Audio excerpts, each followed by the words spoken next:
Hi, and welcome to This Week in East Brunswick, the Township's own news and information program. This week, we're preempting some of our regular program spots to feature a videotape provided to Channel 8 by South River resident Joseph Bodner. This tape was shown to the East Brunswick Township Council this past Monday night, and council members suggested that it would be shown on Channel 8. The technical quality of both audio and video may vary considerably, but we feel the timeliness, content, and impact of the tape more than justifies its use. Also this week, we'll drop in on the Battle of the Books at Chittick School. Township Arts Coordinator Dolly Basta with this week's arts update, and Middlesex County Agricultural Agent Pegi Ballister-Howells will have information on the most popular garden vegetable, the tomato. And we'll wrap it up with our Township Council review. But first, a look at what's on Channel 8 next week. Monday at 10 a.m., it's aerobics with Lenore Kulick on Look Great, Feel Great. At 10:30, host Paula Durant speaks with her guests, freeholder David Crabiel and Director of Solid Waste Management Robert McCarthy on resource recovery. That's on Target. Tuesday at 7 p.m., it's in print from the city of Beverly Hills. At 7:30 p.m., on Let's Talk Health, Ken Shalhoub brings you Part 2 on modern nursing. Followed at 8 p.m. by You and Your Money, hosted by Paul Hansen. Wednesday at 3, it's Stories for the Kids. And at 7:30 Wednesday night, it's Spotlight on Education, this month coming to you from the Lincoln Center Institute in New York City. And we'll be back Thursday night at 7 and 8 p.m. with an all-new This Week in East Brunswick. And be sure to check the Channel 8 program guide for repeats of all of our shows. Now join us in watching this videotape provided to us by South River resident Joseph Bodner. Herberts and Edgeboro got away with this for all them years. To leave a little riverbank full of exposed garbage, and every time the tide comes in and out, it moves the garbage. I tell you, we ought to bring that Indian that was here on television, and he cried. And I'll tell you one thing, sometimes that as I look in this, I would cry too.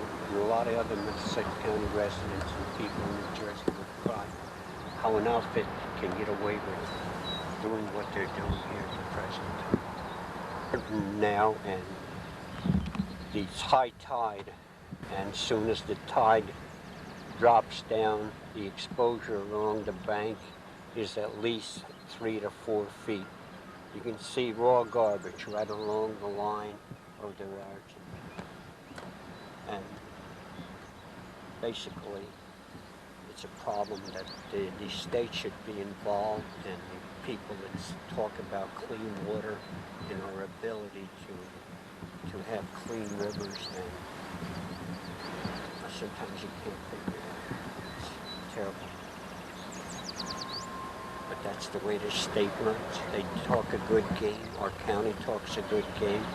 Our local politicians talk a good game, but nobody does nothing about it. If I did that, I'm sure any other resident of Middlesex County or the state of New Jersey, that person would have been in jail. But when you got political power and political clout, you really don't even get cited for this. When the trucks are up on the hill, it's got exposed garbage. The side slopes are not covered properly. And if you work that whole side of that hill, it shows garbage through. That's supposed to be covered completely, but it isn't. This is really the north end of the garbage dump, almost adjacent to the river.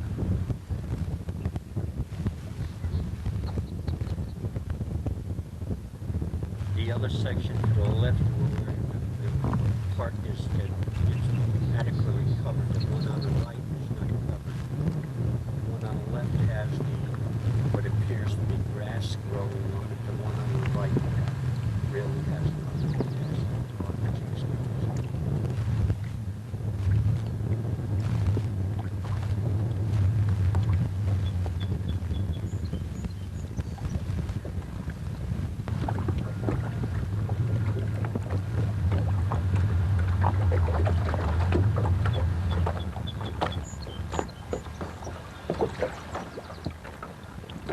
Looking at another section of the dump, and what amazes me is that there's no retaining wall or anything as the rainstorms come in, they run the water directly from the dump and through the garbage and into the South River.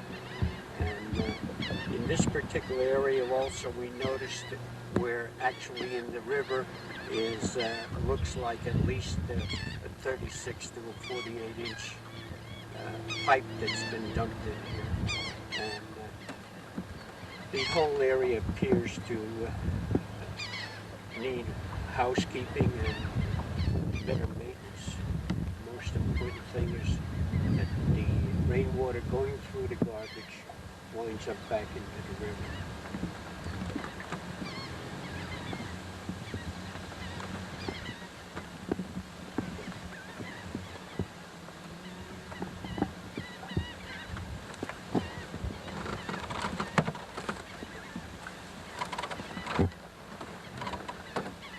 Looking towards the dump from the river, there's a whole area of debris, garbage mixed in and left on a great big pile. And to the left of that is plastic bags and uncovered garbage. I would say it extends at least 150, maybe 200 feet along the river.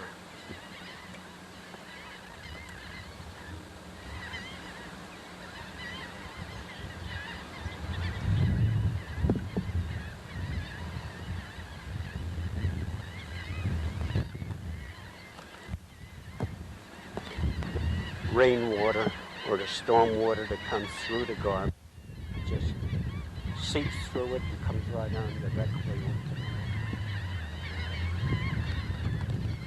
In fact, in one area on to the left of that hill of garbage is the exposed garbage completely. It's mixed in with dirt and garbage, just left there. It appears that in that area also is a test field.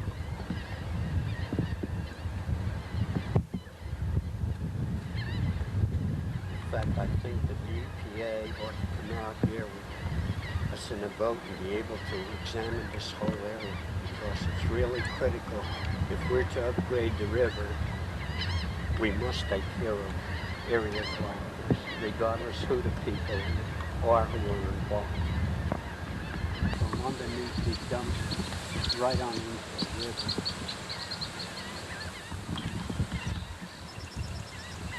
A little difficult to see. Yeah, It's right through the reeds, though. There's a big concrete pipe up towards the top of the dump. yeah, there's a great big concrete pipe. If you look like a little bit to the right and straight down, you can see it. Yeah, they come right on down. That could be leachate from the dump itself running down. There's nothing else to that pile of garbage. Well, a sign on the right says no trespassing, but I believe anybody with common sense wouldn't go trespassing with what we see there. We see garbage pushed along the riverbank again completely. I would say when the tide reaches high tide, that the river extends right into the garbage area. We're looking at the embankment now, raw garbage all over, right up to the riverbank, and algae in places along the riverbank. You look to the left, all you see is mostly plastic bags and plastic material. I'm sure will not rot away for 50 or 100 years from now. It'd be interesting to bring the Department of Environmental Protection inspectors, Mr. Laszlo Sabo from the Middlesex County Health Department, on a boat ride and show him what's here, and especially come up here with a rope, get close to see what's really running off of this mountain of garbage into the river.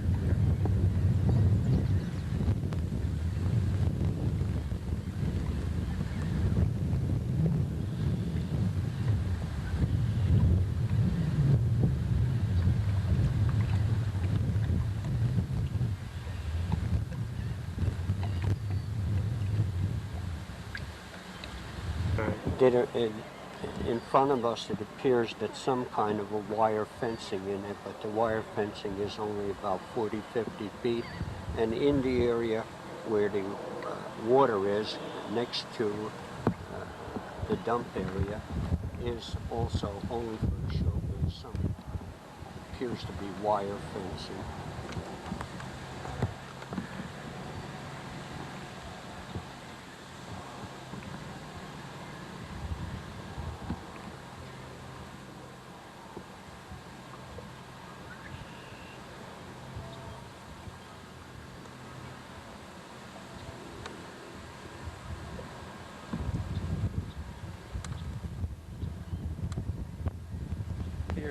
There's another source going, looks like a short stream in towards the Herbert property, which we will walk on the rowboat in the next couple of days. We hope that whatever's up there, we find out what it is and try to remedy the situation.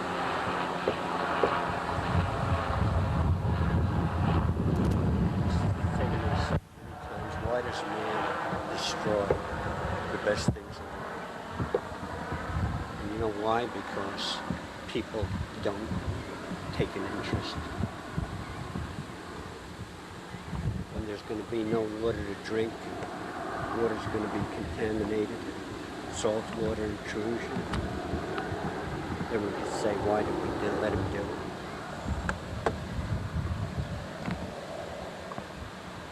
it? And in South River, right off of Brown's Lane.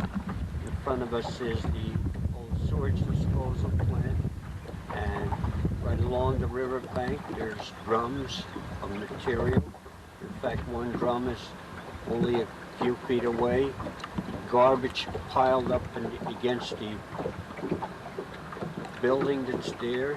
And as you keep moving around, there's more garbage.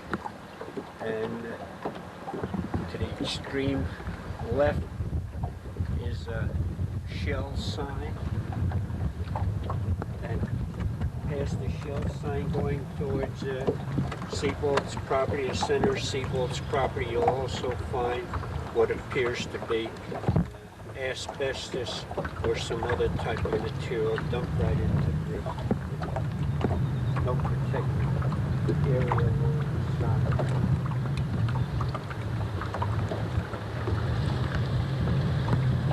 I think that the county health department should come in and look at all this material along the river bank. I think it's time that we will not more concerned the quality of the water in the Raritan and the water in the South River.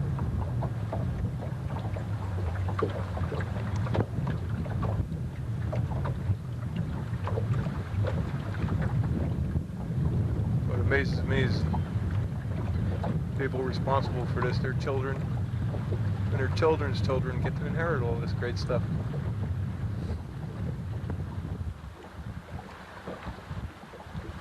I'm looking right in the center of the Seabolt property. It's an American flag, the old Seabolt factory. When you look at the flag, it's supposed to be protecting us, welfare, right to life, right to clean water, clean land, clean air, sometimes it makes you clean water. That really is the thing.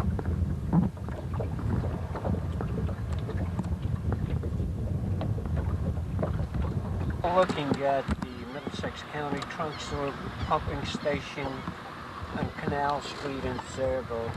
This is the same type of operation, or this operation is run by Frederick Kurtz, who recently had an article in the paper that if the county takes over, through his department takes over the landfill at Edgeboro, they will plant trees all around it to be able to have it that you wouldn't be able to see it. And if you look around this area, I only count about 6 trees, and this operation's been here at least for 15 years. I look at the top near the fence area. There's a garbage bag, a plastic garbage bag full of garbage. And you look to the left of that, there's concrete, and then there is wood and other materials dumped. This is an indication that the type of scenery he'd like to put it at Edgeboro. I'll tell you one thing we ought to have a second look at. On the extreme right, you can see also they have old pipe, reinforced concrete pipe that was just dumped in there. There's no housekeeping here at all. The housekeeping really is poor in the center of it. There's truck tires and dumped from the truck. All around, and this is the guy that tells us that he's going to plant trees to shade the dump from the public. King Kurtz. Okay, kid? If you look to the left, the pumping station appears to be a trail or some type of junk that has never been cleaned up here either. And it is part of King Kurtz's empire. And again, like I said, if he runs or he covers that Edgeboro the way he covers this, I'm telling you, we're in for a lot of trouble. Okay? Looks like a bus or something, huh? I don't know, sometimes be a double deck or something. It looks like a double. River, you say yourself, how can you let this happen? Then you also got to ask yourself, what can we do to stop this? What can we do to remedy this situation where the stink is terrible coming off the unprotected water? Okay, each time the tide goes in and out, it takes that water with its leachate along and it kills whatever fish or, right? As we're sitting in this boat on the river, we look to our left, we see Edison, we see Kid Buck, we see the Herberts, we see all the dumps.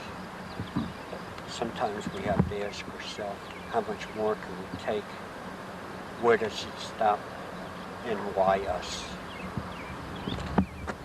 I really don't know. But the kids of the future generation will be asking, why did we let it happen? The reason we let it happen is that we didn't get involved. And the time is now for people to get involved, clean the river, and make these people that pour that garbage along the riverbank clean up and pay for the damages that it caused the people in 6 months. Hi, I'm Dolly Vaster with your Arts Update. As beautiful as it is here at the Municipal Pond, that's how beautiful it's going to be out at Playhouse 22, June 19th and 20th. Now, Playhouse 22 is going to play host, along with the East Brunswick Arts Commission, to the Center Dance Collective. It's a wonderful young company. They're classic modern. They're the resident company of the New Jersey State Theater, the Performing Arts, and we've been lucky enough to have gotten a grant from the New Jersey State Council on the Arts, so the tickets are really a very low price.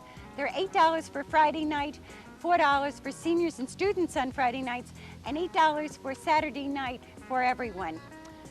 I hope you'll come out and join us. There's plenty of seats available. They're reserved seats. The theater is air conditioned, a very important point to remember these muggy days.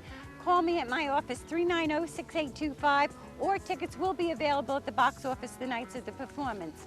By the way, I hope I see every one of you there, okay? Take care. Hello, I'm Joan Daskowitz. I'm the librarian at Chittick School in East Brunswick. And today we're very excited to have the Battle of the Books. It's a program that started in Alaska, and it developed into a statewide battle in Alaska, and the information was brought to New Jersey to our professional association convention last fall, and a lot of the librarians in New Jersey got excited about it. Kathy Lozon, who's the media specialist at Frost School, and myself decided that we'd like to have our third graders compete in the Battle of the Books. Each third grader has read from a selected list of 16 books. We began to choose the teams from each third grade homeroom by having elimination battles. The children were asked questions about all these books. They had to name the book and the author for each question. And we narrowed it down to today's teams. And we have 4 third graders and an alternate representing each school. And they're going to do battle. They're going to be asked 10 questions for each game. We give them a halftime score and a final score. And the best 2 out of 3 is the winner. And we're very excited about the program, and we welcome Frost School here to Chittick today. After the 3-round competition, the scores were tallied, and the third graders from Frost would return to their school across town, the winners.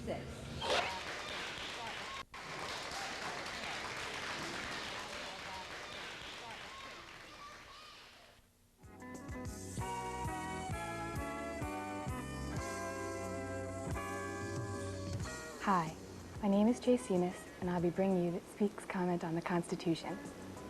In writing the Constitution, the Founding Fathers of the United States intended to create a strong government, yet one that could change without revolution. Amendments became the obvious solution. They offered the possibility of reform without allowing frivolous or radical change to become frequent, and therefore lessen people's respect for the document. Perhaps the most obvious and most necessary statement was the First Amendment. In one concise statement of less than 50 words, it granted Americans many vital civil rights. Freedom of religion was included as Americans reminisced of the power of the Anglican Church of England and religious persecution among disbelievers. It also states that no laws pertaining to religion could be implemented. Also recalling the days of British rule, freedom of speech in the press was granted. In some cases, permits must be requested before one makes a public speech, but they must be granted unless that speech would violate others' rights in some way. The speaker may suggest anything, but may not instigate crimes or endanger others' rights in any way. The right of organization was also given so that people could not be penalized for uniting for a single purpose. A meeting must also be protected by police if necessary, to guard this right as well as that of free speech. People may not meet, however, to plan a murder, bank robbery, or any other criminal act. The right of petition was also implemented so that people could have another voice in government. A petition with the required number of signatures must be read by the government, but may not be enacted. These basic rights, the right to petition an organization, freedom of speech, the press, and religion, are among the most important protectors of American citizens that have become necessary in expressing the individuality and creativity of each person. The First Amendment, consisting of these rights, are what truly makes America a free country. Thank you. This is Peggy Ballister-Howells, Middlesex County Agricultural Agent, and we're in my backyard, and we're going to talk about the #1 most popular backyard garden vegetable, and that's the tomato. And of course, Jersey has the best tomatoes, and they're best even if you pick them out of your own yard, nice and red and ripe. Now this is a little tomato plant we have here, and it's growing and has a few flowers on it over here, and it's doing quite well, and this is a stake. You have to provide some sort of support for tomatoes. Staking is one method, caging is another method. But if you're going to use a stake, it's very important that you prune and train the plant so that it grows in a way that it can easily be attached to the stake. If it grows along the ground or grows into a bush, then it's very difficult to stake it up. Now, one of the problems is it sends up sucker shoots. Now, this branch right here is the main branch. This one, if you can see here, is growing where this leaf attaches to the main stalk here. This is called a sucker shoot. If we allow this to stay, it's going to grow into a branch almost as large as the main branch. Then you've got 2 branches and it becomes much more difficult to stake. So this one we're just going to have to remove. Okay, just get rid of that one. Now we have a main stalk that can easily be attached to this stake here. Now it becomes sort of an art as to how you want to attach it. There are several different methods. This is the worst method. These are the little wire twist-ems that you can get with garbage bags or baggies or something. And these will work, but they tend to be a little sharp, and I don't think that it's the best method because it can cut into the plant. This is a little better because it's a little wider. Also, one of the things that comes with garbage bags, this is more of a lock and key, where this goes in and snaps, but it's a little small, and I think that that's one of the disadvantages. Moving along, we have a chain lock tree attachment here that it locks in much the same way. It's used more for trees than for tomatoes, but you can buy a whole roll of it and you can cut it at any length. It snaps in and you can do it any size you want, like this. And that works pretty well, actually. I rather like these. These are new. But this is my favorite method. This is just an old stocking, and the reason I like it is it has a little give so that the tomato, if it's pulled by the wind, it won't cut into it. It's nice and soft, and it's a little wide too, so it won't cut in any one place. Now the trick to use this is to make sure you tie it in a figure 8. You don't want to just tie it in a circle. And the reason is if you tie it in a figure 8, it allows the weight of the branch to be distributed all the way around rather than just in a circle. So you see, if you tie it like this, all the weight is on one side. However, if you cross it, then the weight is more evenly distributed. And you just tie it on like that, and it has a little room to give. And that's it. And as the tomato grows, you continue to stake it and continue to remove the sucker shoots. And that's how you stake your tomato plant in your backyard. We'll see you next week here in my backyard. Monday night marked the first of the Township Council summer meetings this year. During June, July, and August, the Council will meet twice a month, rather than weekly. During the action meeting, the Council adopted several resolutions. One asked the freeholders and New Jersey Turnpike Authority to come to an agreement on the expansion of the Riders Lane Bridge. The bridge is scheduled to be widened to allow 4 lanes at the time of the Turnpike's expansion. In the agenda portion of the meeting, Councilman Jack Sinagra brought up several ideas that he hoped would improve some of the problems the township is facing. First, he recommended the township hire a public relations firm. He said a PR agency could be used to pressure state politicians to help East Brunswick with its garbage plight.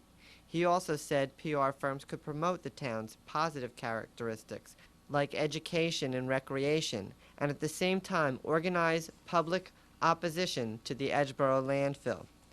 Sinagra added that should Edgeboro close, the township will have to take instruction from the county and DEP for East Brunswick's own waste disposal plan.